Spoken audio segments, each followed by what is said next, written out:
There's nothing like summer in the city. Someone under stress meets someone looking pretty. Beautiful words. Written by Lin-Manuel Miranda from the song Say No to This in the musical Hamilton. The whole story is told in just that opening line alone, so one could tell how powerful the rest of the words must be. There's someone under stress that meets someone looking pretty. That's all you need to know in the song, really.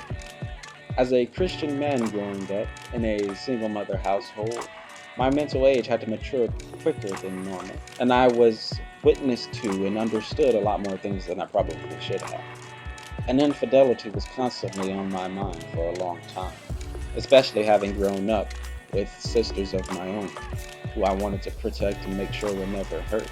It was a big moral line in my head that I felt that should never be crossed by anyone because that's betraying trust. How could you ever do that to a person you call your partner, your best friend, someone you love?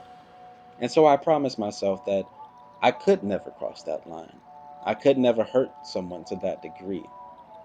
But in this story, I gained an even deeper understanding of what really goes on and why someone might cheat or someone might betray the trust. Because in this story, Alexander Hamilton, faced with trying to create and make and forge a whole new country, having so many different rivals, political and social, coming against him and surrounding him like a pack of wolves, while also having his family in a whole nother part of the world, all alone in a big city in a new world, trying to forge a legacy.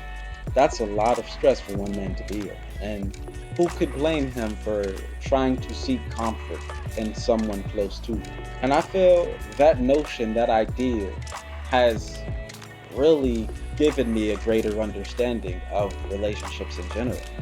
We like comfort. Human beings like the and company of other human beings. When we fall in love or find someone we like or lust after, we go after them and we seek their comfort and their company so that when we fall into times of need, we have someone to share the burden with.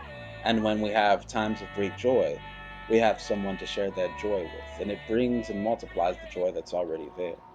As a kid, I could never really grasp the idea of love and how precious and fragile it truly is.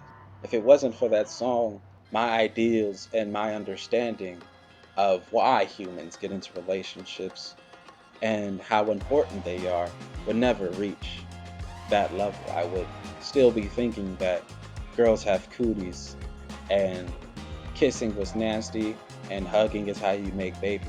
Well, maybe that's an exaggeration, but understanding that as a person, as a significant other, I'm there to be a comfort and I'm there to be company for this other person. I'm there for them to call on in their times of need. I'm there to make sure that they have a happy life.